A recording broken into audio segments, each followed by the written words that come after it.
اور ماں باپ کے ساتھ بھلائی کرتے رہو، اگر ان میں سے ایک یا دونوں تمہارے سامنے بڑھاپے کو پہنچ جائیں تو ان کو اف تک نہ کہنا اور نہ انہیں جھڑکنا،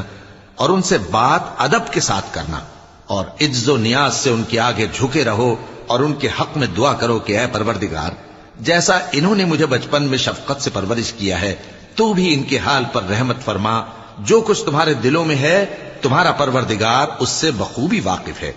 اگر تم نیک ہوگے